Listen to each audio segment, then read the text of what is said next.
네, 여러분 안녕하십니까? 고성국입니다. 저는 직업적으로 많은 이 보수 국민들을 만납니다. 또 자유한국당 의원들, 바른미래당 의원들, 대한애국당도 많이 만납니다.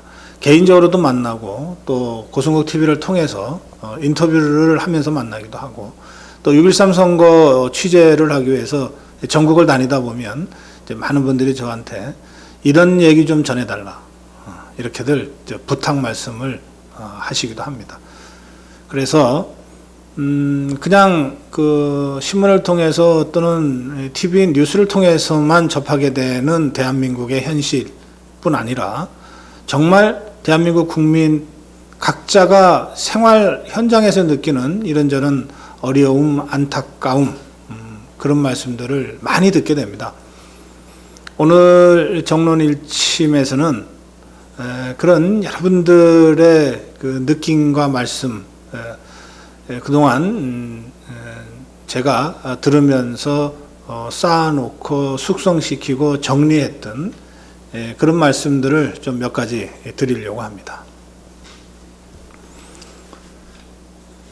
우리 대한민국이 절체절명의 위기 상황 속으로 빠져들고 있는 것 같습니다. 대한민국 헌법이 흔들리고 있습니다.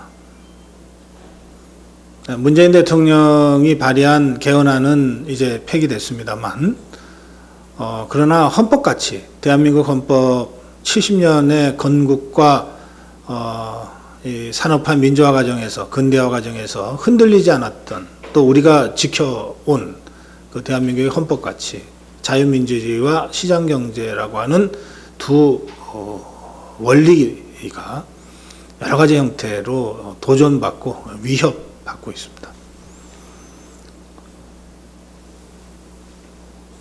이 진보 좌파 세력은 박근혜 대통령을 탄핵하고 이명박 박근혜 두 전직 대통령을 사법 처리한 데 그치지 않고 이 대한민국 헌법에서 이 자유자를 없애려고 하고 있습니다. 법 개정, 헌법 개정으로 안 되니까 교과서 집필 시안이라는 형태로 초등학교, 중학교, 고등학교 학생들이 읽는 역사 교과서에서 이 자유자를 지우고 있습니다. 자유민주적 기본질서라고 하는 것에서 자유를 지우면 민주적 기본질서가 되는데요. 이 민주적 기본질서는 앞에 자유자를 붙이면 자유민주적 기본질서가 되지만 인민자를 붙이면 인민민주적 기본질서가 되고 앞에 사회자를 붙이면 사회민주적 기본질서가 됩니다. 이것은 완전히 다른 체제에 대한 입장입니다. 자유민주적 기본질서는 지금 70년 전에 건국해서 지금까지 지켜온 대한민국과 같은 정치체제를 얘기하는 겁니다. 그러나 인민민주적 기본질서가 되면 그것은 김일성이 시작해서 김정일, 지금 김정은으로 이어지고 있는 북한식 독재체제를 지칭하는 겁니다. 또 사회민주적 기본질서가 되면 이미 역사에서 실패한 스탈린주의, 마오 모택동주의 또 그것을 변형한 유럽의 삼인주의와 같은 그런 정치체제가 되는 겁니다. 민주주의 앞에 자유를 지운다고 하는 것은 그런 엄청난 체제 부정이 숨어 있는 겁니다. 이것을 법을 고치는 것도 아니고 헌법을 고치는 것도 아니고 교과서 집필 시안에다가 슬쩍 끼워 넣는 방식으로 진보좌파가 행동하고 있습니다. 그래서 대한민국의 정체성이 위협받고 있다. 많은 보수 국민들이 그렇게 느끼는 겁니다. 자유민주주의와 시장경제, 이 시장경제도 심각하게 위협받고 있습니다. 시장경제가 완전한 것은 당연히 아니죠. 아담 스미스부터 이 시장경제 중심으로 이 경제를 분석하고 해석해 왔습니다. 그러나 시장이 완전하다고 주장한 적은 단 한 번도 없습니다. 시장은 많은 문제를 발생시키죠.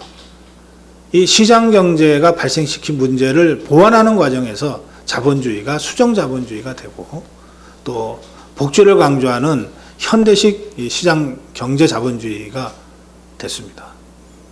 그러나 그 어떤 것도 그게 아담 스미스건 케인즈건 그 어떤 것도 시장을 기본으로 하면서 보완했던 겁니다.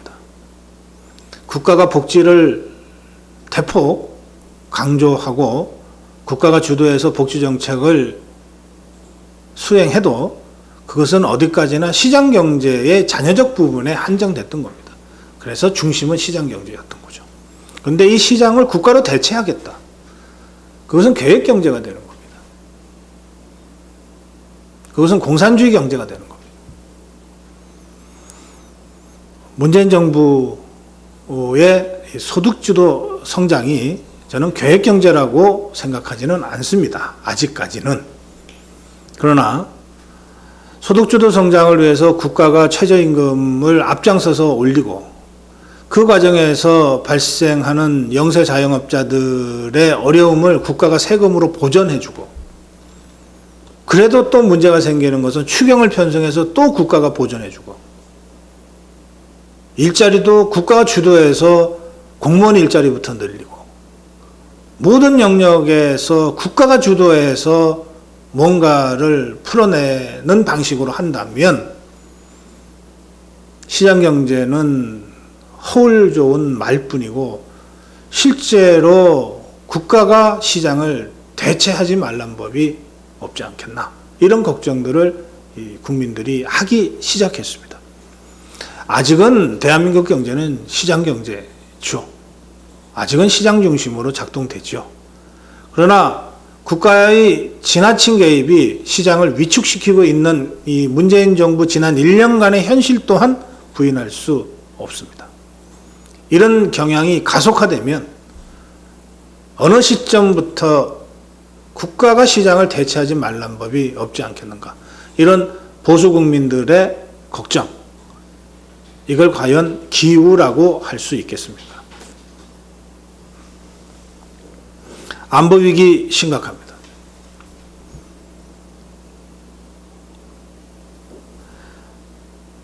우리나라와 미국 자유우방 국가들 그리고 유엔의 강력한 제재와 압박으로 대륙간 탄도 핵 미사일 개발의 마지막 단계까지 갔던 북한이 김정은이 더 나가면은 정말 체제 붕괴와 김정은의 생물학적 존재까지 말살당할지 모른다고 하는 그 위기의식 끝에 대화로 돌지 않았습니까? 김정은이 신년사에서 평창 동계올림픽 참가하겠다고 선언한 이후에 국면이 완전히 바뀐 것처럼 보입니다만 그러나 그 정세 급변의 이면에서는 대한민국과 미국 자유우방 국가들 유엔의 강력한 압박과 제재가 북한의 김정은을 강제했던 이 냉엄한 정치 현실이 살아 있었던 겁니다. 그 냉엄한 현실이 지금도 관철되고 있는 것이 국제 정치입니다. 그런데 급한 나머지 중국에도 손을 벌리고 그리고 문재인 정부에도 손을 벌린 김정은의 마지막 승부수가 통하고 있는 국면이 조성되고 있습니다. 김정은이 오죽 급했으면 40일 만에 시진핑을 2번 찾아가서 만났겠습니까?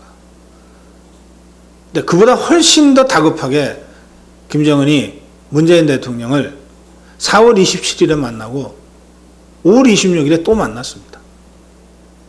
그 정도로 지금 김정은은 대북 제재와 압박 때문에 정말 벼랑 끝에 밀려서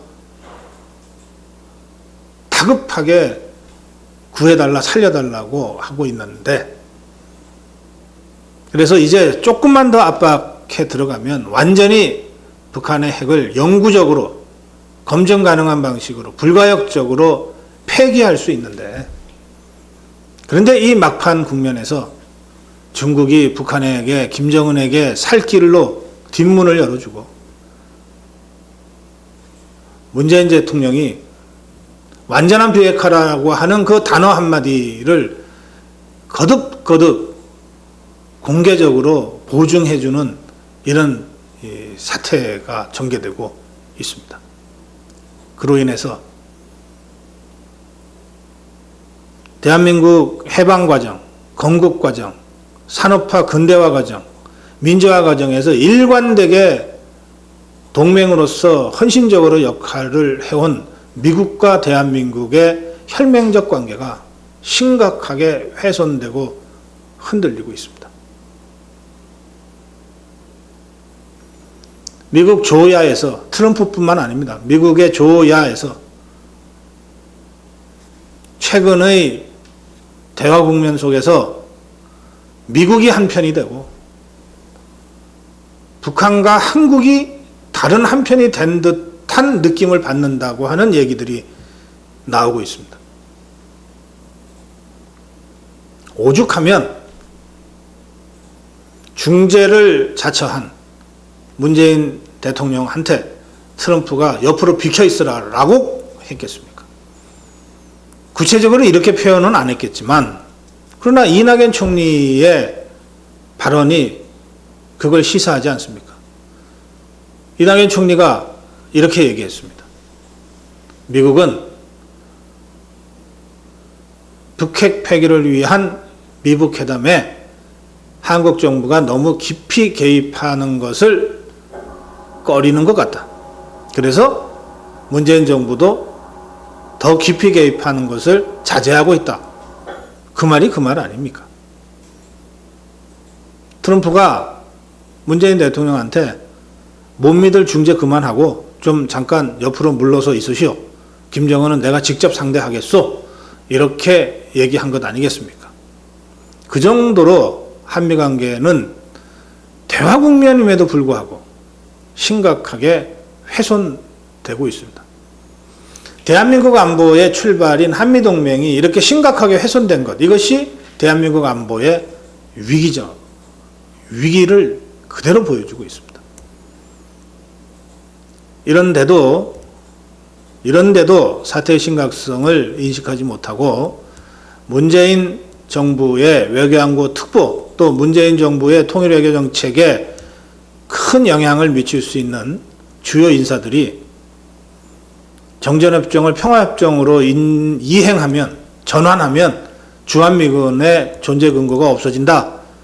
주한미군보다는, 한미동맹보다는 다자안보체제가 더 좋은 체제다. 이런 얘기들을 공개적으로 하고 있습니다. 가뜩이나 공짜 안보에 편승했다 하면서 대한민국을 압박해온 미국 정부인데, 특히 트럼프 대통령인데, 이 사람한테 문재인 정부의 외교안보 정책에 영향을 미칠 수 있는 주요 인사들이 주한미군의 존재를 언제든 철수할 수 있는 이런 존재로 인식하고 있다는 것을 시사하는 발언들이 어떻게 들리겠습니까? 저는 이런 일련의 상황들이 대한민국의 안보 위기를 심각하게 만들고 있는 요소들이다. 이렇게 느낍니다. 주한미군이 흔들리고 한미연합군사훈련이 축소되거나 연기되고 있고, 또 마땅히 한미연합군사훈련 과정에서 전개되어서 실전처럼 훈련되어야 될 미국의 전략자산들이 오지 않았습니다. 또 앞으로도 올 계획이 취소되기도 할 겁니다. 이런 것들이 안보 위기입니다. 바로 이 안보 위기, 한미동맹의 이완, 한미동맹의 훼손, 그로 인한 한미연합훈련의 축소, 연기, 전략자산의 불전개, 바로 이것이 북한이 수십 년간 꾸준히 추진해온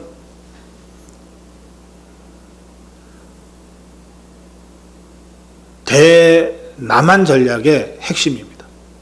또 대미 전략의 핵심입니다. 북한은 때로는 통미봉남 전략을 통해서, 때로는 통남복미 전략을 통해서 미국과 한국을 어떻게든 이간질시키고 떼어놓으려고 했고, 미국의 주한미군, 미국의 해구산 보장, 미국의 전략자산 전개를 차단하려고 해왔습니다.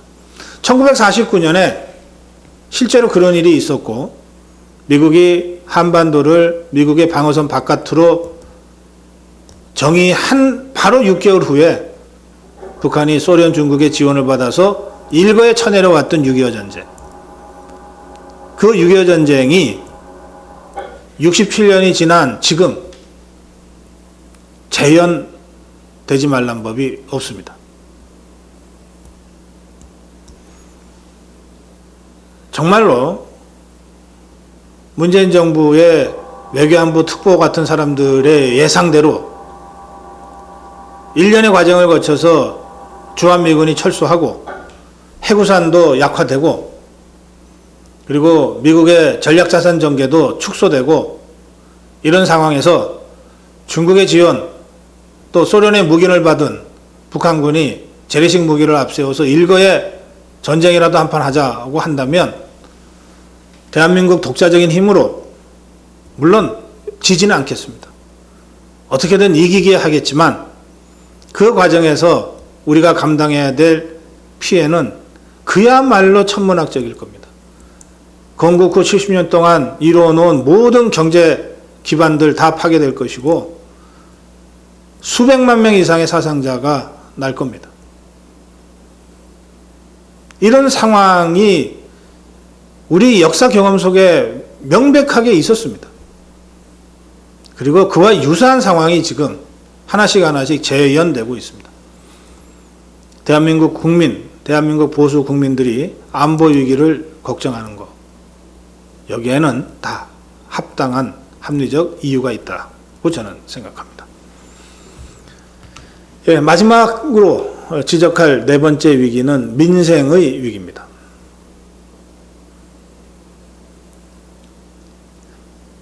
국가는 선의만으로 충분하지 않다. 결과에 대해서 책임져야 된다. 귀에 못이 박히도록 정치인들은 이 얘기를 들었을 겁니다.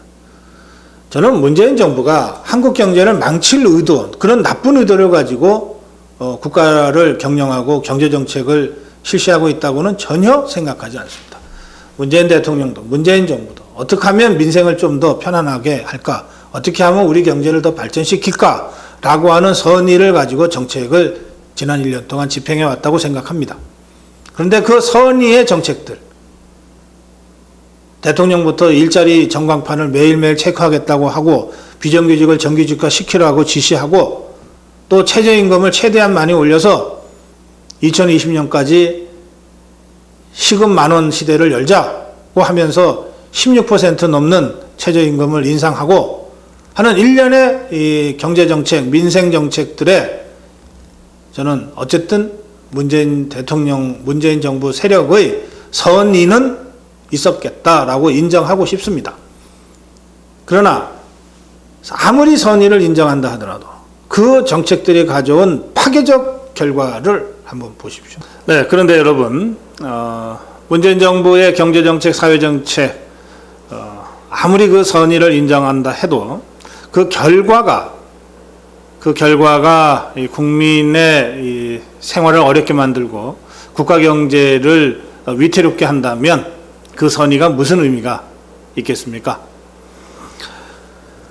문재인 정부 지난 1년 동안 추진해온 경제정책, 사회복지 정책의 결과, 며칠 전에 문재인 대통령이 스스로 고백했듯이 가계소득 하위 20%의 국민들은 더 못 살게 됐습니다. 상위 20%와의 소득 격차는 더 커졌습니다. 임금을 많이 올린다고 그것도 빠르게 많이 올린다고 해서 국민들이 다 잘 살게 될 거다. 이것은 참으로 순진한 생각입니다. 임금을 많이 올리라고 정부가 강제하니까 차라리 그 높은 임금 주고 근로자 사용할 바에는 해고하고 집에 있는 이 아내가 나와서 일하도록 해야 되겠다. 안 그러면 우리도 먹고 살기 어렵다.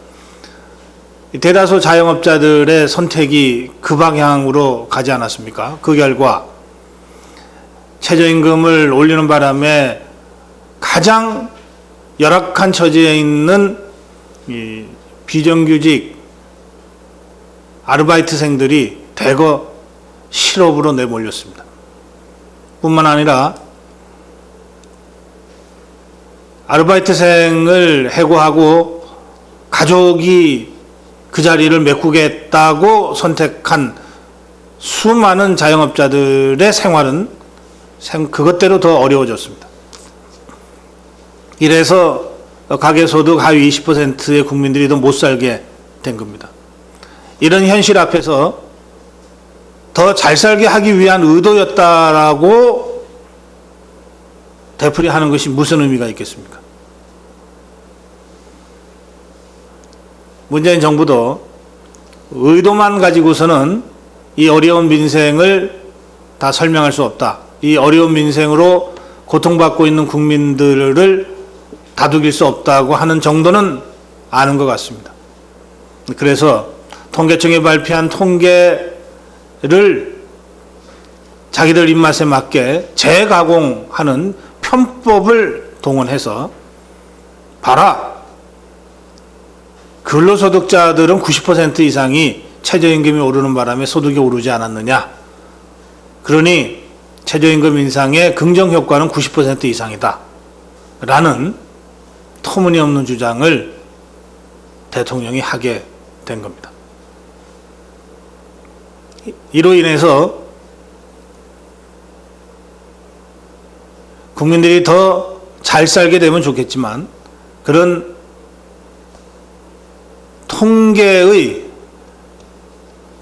통계의 재해석으로 국민의 삶이 나아질 리가 있습니까?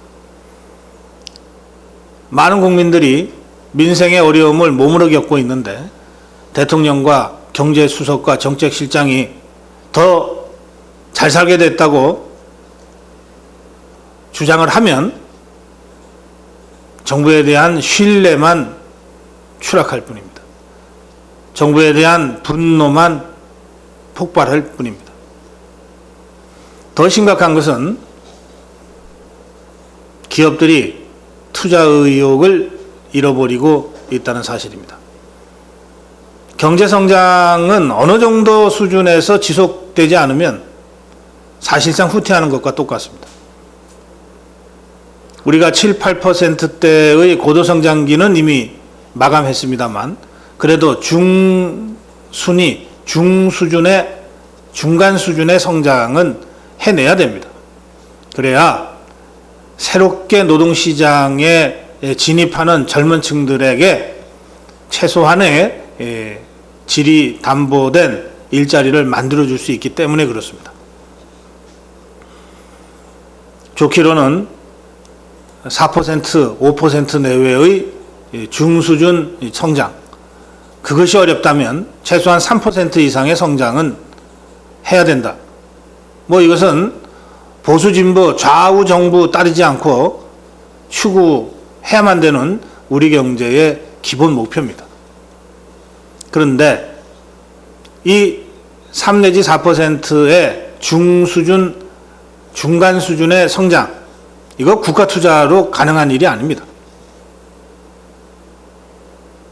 우리 경제 규모가 작을 때, 그때는 정부가 예산 투입해서 길도 닦고 다리도 놓으면 그것이 경제 성장의 상당한 비중을 차지할 수 있었습니다.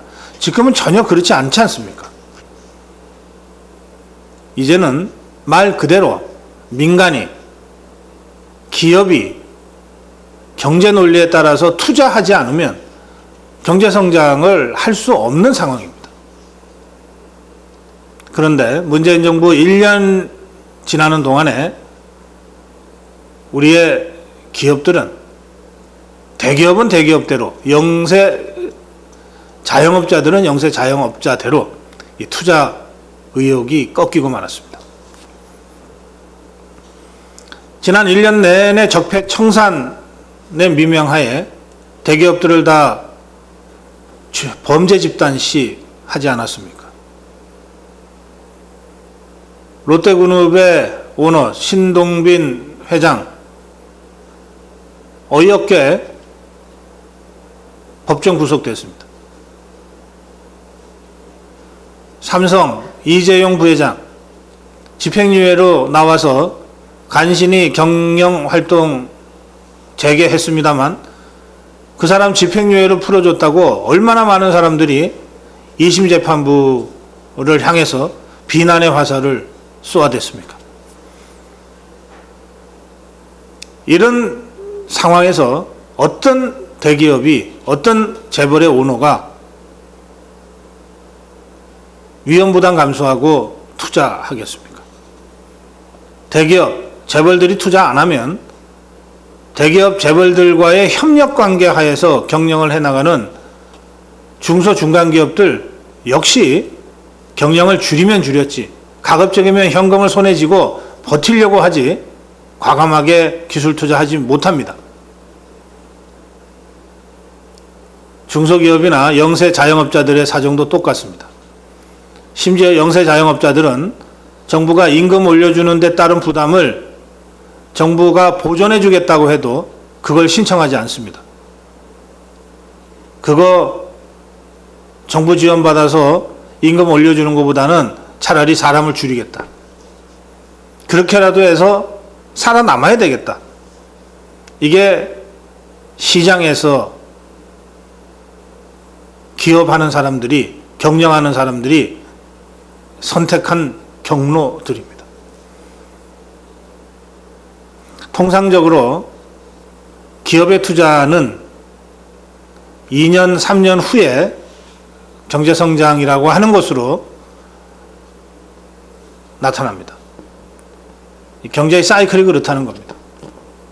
그래서 금년은 어떻게든 3%대 성장을 하겠지만 사실은 이것은 박근혜 정부 말기에 있었던 경제 투자의 성적표인 것이고, 문재인 정부 지난 1년 그리고 앞으로 1년 이 시기에 우리 기업이 투자 안 하면 문재인 정부 3년 차부터 그야말로 마이너스 성장 시대를 맞게 될지도 모르겠습니다.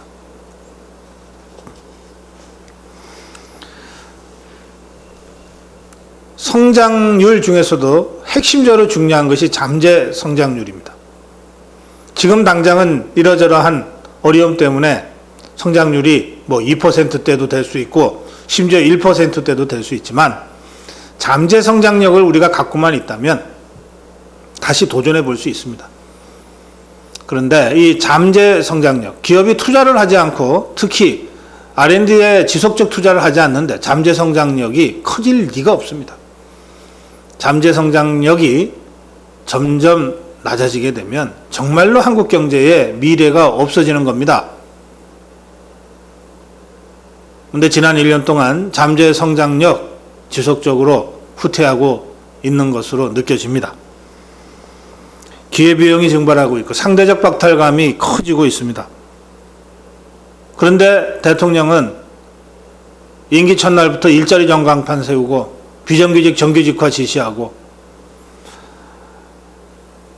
일자리 만들기에 미진하면 추경 다시 편성하고, 어쨌든 이걸 통해서 끊임없이 청년들에게 희망을 주고 있습니다. 이 희망이 현실화되면 얼마나 좋겠습니까? 그러나 희망이 희망으로 끝나고 그들의 현실이 실질적으로 개선되지 않을 때는 희망은 희망 고문이 됩니다. 상대적 박탈감과 희망 고문으로 고통받고 있는 절대다수 국민들, 절망의 나락으로 떨어지고 있다. 저는 그렇게 느낍니다.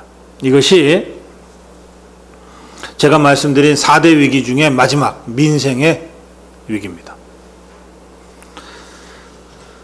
문재인 정부 1년을 거치면서 대한민국 정통성의 위기, 대한민국 민주주의의 위기, 대한민국 안보의 위기, 그리고 대한민국 민생의 위기가 현실화되고 있습니다.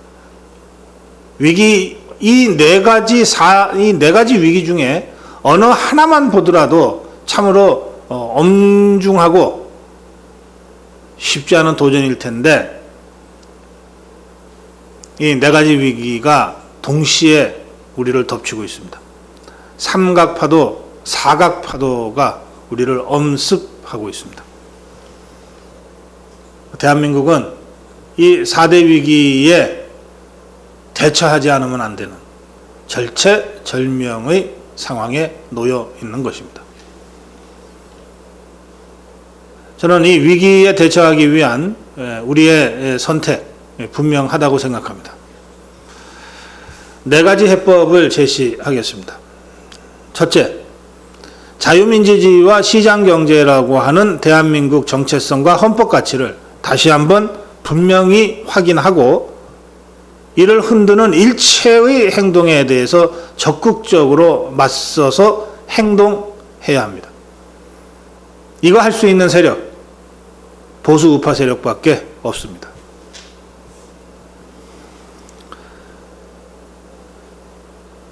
문재인 대통령이 발의한 개헌안은 폐기됐습니다만, 그러나 총선에서 더불어민주당 진보 좌파 세력이 다시 다수파가 되면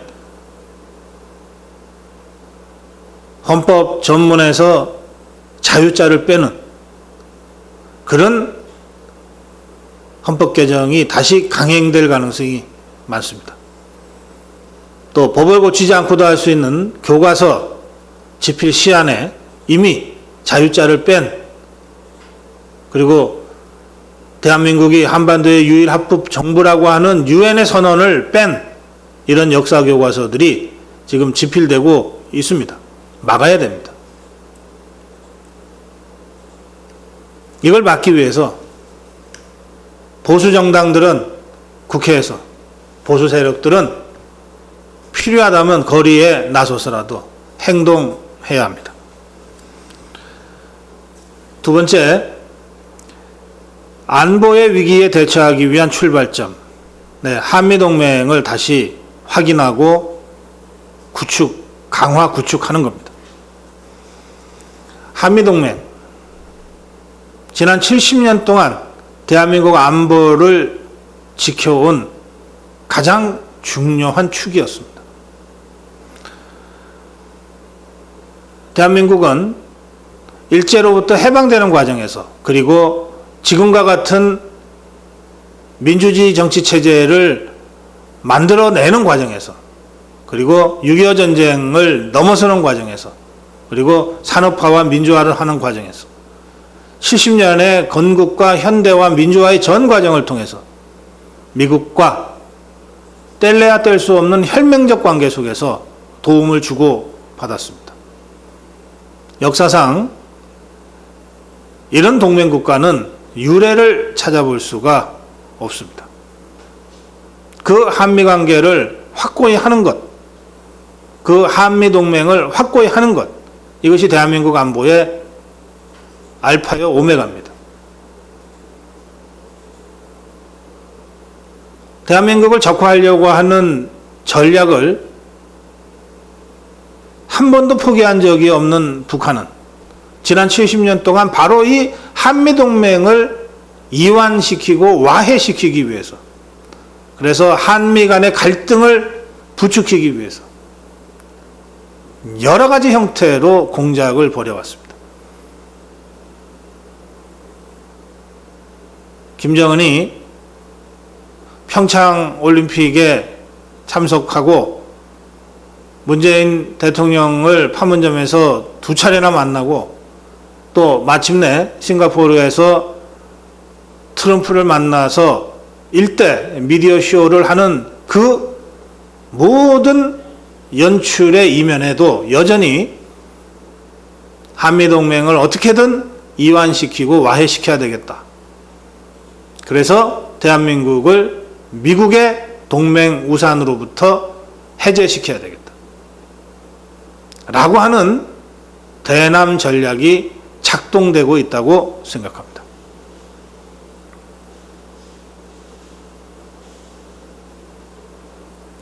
문정인 대통령 외교안보 특보가 정전체제가 평화체제로, 정전협정이 평화협정으로 바뀌게 되면 주한미군의 존재 근거와 명분이 없어진다. 고 대놓고 주장하는 이유도 한미동맹을 와해시켜야 되겠다고 하는 북한의 전략에 결과적으로 봉사하는 발언이라고 저는 생각합니다. 한미동맹이 와해됐을 때 북한이 어떤 일을 할 것인지는 1949년, 1950년의 상황을 한 번만 생각해도 분명해집니다. 애치슨 미 국무장관이 한반도, 대한민국은 동아시아에서 미국의 방어선 바깥에 있다고 하는 그 한마디 선언 때문에 6개월 후에 북한이 전쟁을 벌이지 않았습니까? 만약에 북한 비핵화의 조건이든 또는 어떤 이유든 간에 지금 주한미군이 철수하거나 대폭 감축하고 성격이 바뀌고 또 미국의 전략 자산들이 더 이상 한반도에 유사시에도 전개되지 않게 되고 미국의 핵 우산이 제거되면 그러면 북한은 언제든 대한민국을 군사적으로 점령하고 적화시킬 수 있다라고 하는 망상에 빠져들게 될 겁니다. 그 유혹에 빠져들게 될 겁니다. 이것이 대한민국 안보의 가장 위험적 상황입니다. 이 상황을 막기 위한 가장 직접적이고 효과적인 방법, 한미동맹을 확고하게 구축하고 흔들림 없이 지켜나가는 겁니다. 세 번째, 민주주의 위기에 대한 우리의 대처는 중구정치, 인민주의 정치, 동원 정치에 맞서는 겁니다. 진보 좌파 세력은 소수의 활동가들을 앞세워서 대중을 선동하고 있습니다. 광우병 때 그 시위와 집회, 세월호 때 모였던 그 수많은 단체들, 그리고 박근혜 대통령 탄핵시킬 때의 촛불을 주도했던 사람들과 단체들, 그리고 지금 문재인 정부를 앞세워서 보수우파 세력을 괴멸시키려 하고 있는 그런 사람들과 단체들, 본질은 다 똑같습니다. 진보 좌파 세력 중에서도 잘 조직되어 있고 활성화된 핵심 활동가들입니다. 그들이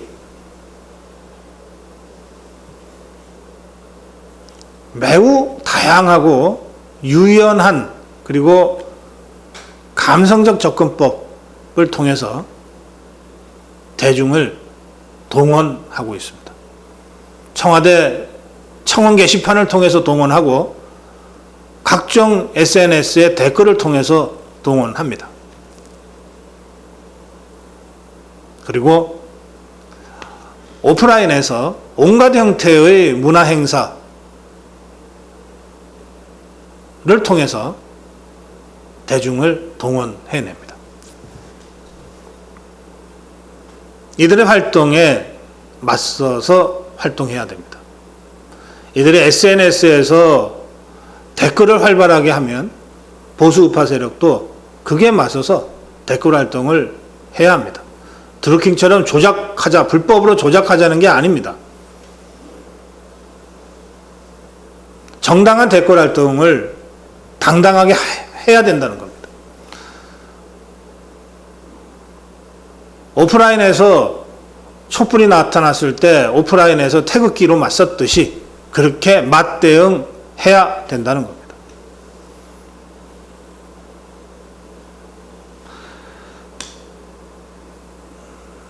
이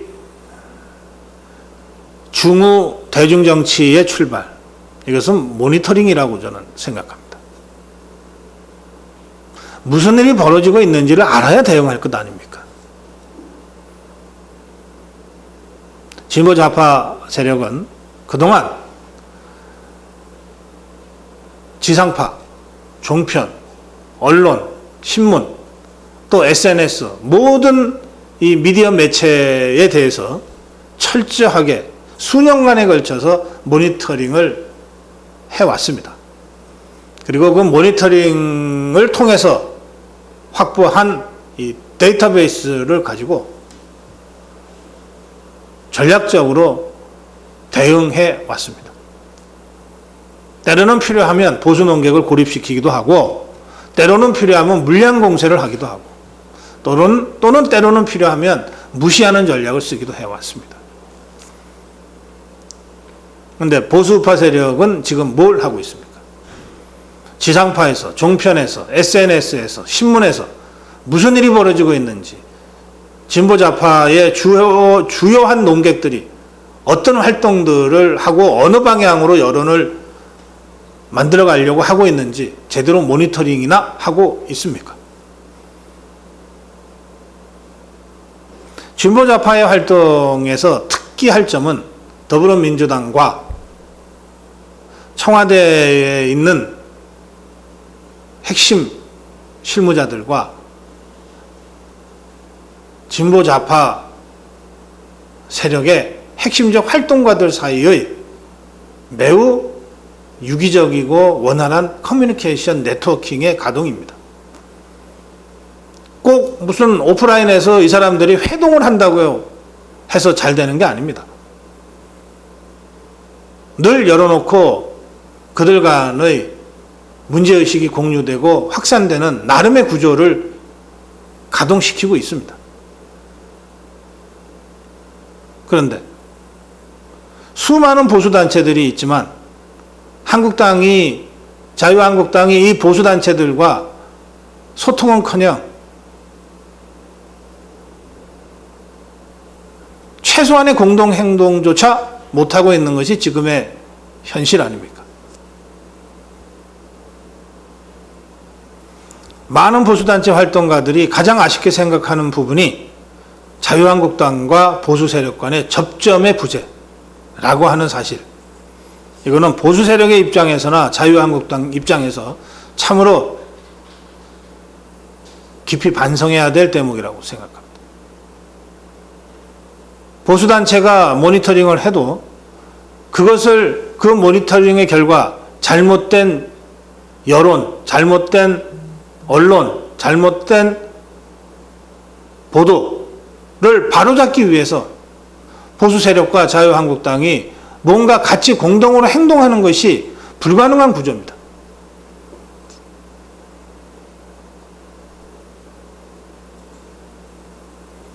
이러한 구조를 우리가 넘어서야만 보수 국민들 그리고 보수단체들과 보수 정치 세력이 함께 손잡고 공동의 목표를 향해서 나갈 수 있는 최소한의 기본 틀이 갖추어질 것이다. 마지막으로 경제는 민간 영역에 맡겨야 된다고 하는 점을 분명히 하고 이를 위해서 끊임없이 문제를 제기하고 촉구하고 행동해야 합니다. 자유시장 경제를 헌법적 가치로 표방하고 있는 대한민국에서 경제활동의 주체가 기업과 개인과 가게라고 하는 점은 이건 다시 설명할 필요도 없는 명백한 사실입니다. 그런데 시장이 실패할 수도 있고 시장이 미처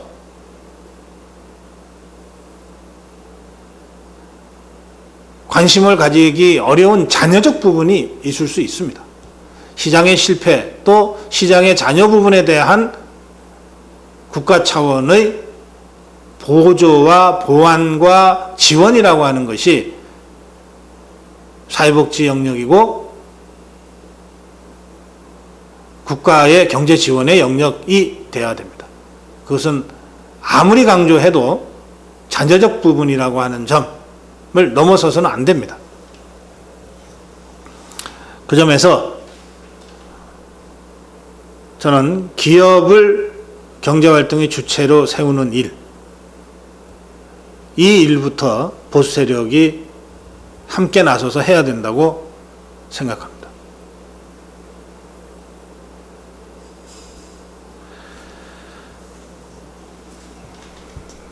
사실은 제가 자유민주주의와 시장경제를 대한민국의 헌법가치로 다시 확인하고 이를 훼손하는 일체의 움직임에 적극적으로 대응하고 행동하는 것, 그리고 대한민국 안보의 기본축인 한미동맹을 다시 한번 확인하고 더 강화시켜가는 것, 그리고 진보좌파 세력의 동원 정치, 중우 정치에 대응하는 보수우파 세력, 보수우파 정당의 연대와 협력, 그리고 기업을 경제의 중심으로 다시 세우기 위한 일련의 행동들, 이렇게 4가지 해법을 제시했습니다만 이 해법을 구호와 주장으로가 아니라 정치 현실로 행동하는 1차적 주체, 그것은 정당이 될 수밖에 없습니다. 시민사회단체가 문제를 제기한다면 정당은 그것을 해결해내는 조직입니다. 그런데 과연 지금 자유한국당, 그런 문제 해결의 주체, 그리고 문제 해결의 직접적 통로인 정권교체를 위한 수권정당으로서의 면모를 확실히 보이고 있는가? 많은 보수국민들이 바로 이 지점에서 절망하고 있습니다. 자유한국당이 지금은 비록 야당이고 제2당이고 소수당이라 하더라도, 그러나 저 당이 2년 후에는 다수당이 되고 4년 후에는 수권정당이 될 것이다. 충분히 그럴 실력이 있고 그걸 정치 현실로 구현할 정치 지도자들이 있다고 생각하면 보수 유권자들이 절망할 이유가 없습니다. 그러나 대다수 보수 유권자들이, 대다수 보수 국민들이 지금 절망하고 있지 않습니까? 그것은 자유한국당이 이들의 열망을 대변하고 정치 현실로 구현해낼 만큼의 수권정당으로서의 모습을 보여주지 못하고 있기 때문입니다. 그래서 이 모든 것의 출발점에 자유한국당의 혁신, 자유한국당의 업그레이드, 자유한국당의 창조적 파괴를 통한 재창당의 문제가 걸려 있는 겁니다. 당을 정말로 당답게 만들고 정말로 정권을 잡을 충분한 능력이 있는 그런 수권정당으로 거듭나게 하려면 4가지가 필요합니다. 첫째,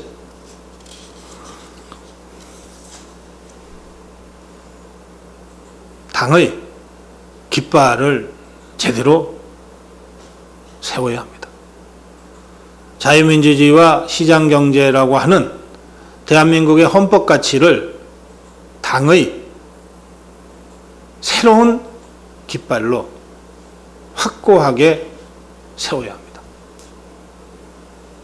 그리고 그 당의 깃발에 모든 것을 걸 수 있는 새로운 리더들을 전면에 배치해야 합니다.